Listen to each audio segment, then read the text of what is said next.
Okay, welcome to the vlog. It is overcast and threatening to rain, but no matter. I am packed up and heading out to my weekly busking shift, which I do every Tuesday at Cathedral Square. Yep, been doing these every week. These have been a great way to get back into learning, relearning how to perform in front of people after everything that's been going on for COVID. I think this will be the week that I eventually actually get my hair cut. I don't think I've gotten a full-blown haircut since I started this vlog over a year ago. I think I got it trimmed once, and yeah, I was really due for a haircut back in March when this all went down, and then obviously I haven't been able to see anyone since, and now it's July, so it's getting really long. Anyway, gotta stop talking, gotta hit the road, make sure I'm on time for my busking stop. I've actually kind of enjoyed, I think I've said this before, I've actually really enjoyed commuting into Vancouver every week to do my job, because it's just something I haven't been able to do for a while. This is the kind of stuff I like right next to the parking garage I'm parked in. These old things like Pacific Office Equipment Limited, which I don't believe still operates, but it's got these old faded signs on the side of it that say things like architecture and survey supplies, over 50 years servicing. Then I can't read what it says under that. Over here it says kindergarten, office furniture. It's interesting, and it looks like the paint continued to get lower, but then the bottom half has since been painted over in the gray. I don't know why, but it's those old outdated painted adverts on the side of buildings I really like. Alright, every time I come here right at noon, I hear the church bells go off, and I hear that what sounds like a cruise ship horn letting me know it's time to start my set.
Okay.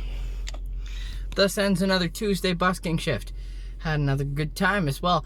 Today I am foregoing the usual historic building of the week segment because I just wanted to talk to you guys briefly about the unique art form that is busking. I've talked about it in the past, but today I wanted to cover a couple topics that I don't think I've talked about before. Busking is so much different, such a different skill set than just a regular gig. You have a new audience every literally 5 seconds as people file by you. It's especially cool downtown Vancouver. You got all walks of life going by, and yeah, and it's really cool to try. You get like a 10-second shot with each new audience to sort of wow them. But one thing that I found interesting about busking is when it comes to the tips aspect. Will you make tips busking? Is busking a good way to make a living as a musician? It depends where you are. It depends what kind of busking you're doing. Now, I have been told by so many people that if you busk in downtown Vancouver, you are going to make a killing. Countless people, like pretty much all of my musician friends, maybe not all of them, but so many of them say, if you busk in downtown Vancouver, you'll make like $100 an hour. I've heard that. Like, I've heard people say, oh, one time I played and it was really busy and I made $400 in like 2 hours, and I'm like, wow. But when I was new and starting out, I thought I must not be very good then if all these people can make a couple $100 busking and I make like 10 or $20 in the same time frame. You know, I must be doing something wrong. Either I'm not good enough, or my music isn't suitable for busking, or I'm doing something wrong. A million things go through your head every busking shift. It's wild. It's tough too, because especially in Vancouver, it'll often seem like people just do not care. In downtown Vancouver, you get a few people who will smile and nod, and a few people who will just walk on by. And that's the thing to remember. If you watch a musician, even if you don't have, I think a lot of people are scared to like address a musician if they're not going to give him money. But even if you don't have any money to give them, just throw them a smile and make at least appear that you're listening to music. One of my favorite compliments I get from people is not a verbal compliment, but one of my favorite things I see from people is when they'll walk by and they'll just take an earphone out, keep walking, and then put it back in. I see that most weeks. People do that, and that's cool. That at least shows you're making an effort to listen. But here's another point. I'm from Maple Ridge, and when I busk in my hometown of Maple Ridge, that's when I make the most money. I get the most tips probably at the Haney Farmers Market, which is just a few blocks from my house. People know me there, and I don't know, it's just a really cool vibe over there.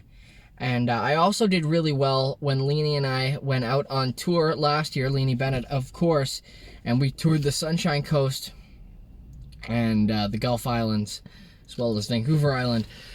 Did a lot of busking out there, and people were just thrilled to have us. People would stop their cars. People would do multiple laps around the street just to see us. And people were really stoked that we were busking there. And I had come from the downtown Vancouver vibe, which is when you busk in downtown Vancouver, you kind of feel like a nuisance and a bit of a beggar. But for some reason, everywhere else I go, I think that's just a big city vibe, because anywhere else I go, the smaller a town is, the more they seem to appreciate their buskers. But last song I played today, I was getting ready to leave, and this woman who had showed up a couple of weeks earlier just walked by and stopped for a while and listened to me, which was very nice. She came back with her kid, who was probably about a year old, in a stroller, so small, and this kid was just mesmerized by me playing my tunes, and that felt really cool. So I was really glad I stayed for that one last tune. I was actually going to leave before that song, and then I played one more. I decided, I'll throw in one more. And then I got to experience that really cool moment, which pretty much made the day for me. So these are the kind of cool interactions you get as a busker. These are the little things that make it worthwhile. That'll do it for this episode. Thank you so much for watching. Check out the description for a full list of all my upcoming concert dates, as well as links to where you can find my music, where it's sold or streamed online. Like this video if you liked what you saw. Subscribe to this channel if you've been enjoying my videos, and you can ring the notification bell if you would like to be notified whenever I upload a new video, which should be tomorrow and most days for the foreseeable future. Thank you so much for watching. I'll be back with a new vlog in the next couple days, and I'll be here at Cathedral Square next Tuesday, weather permitting, from noon to about 1:30. Yeah, assuming the weather's nice. Thank you so much for watching. Catch you again soon.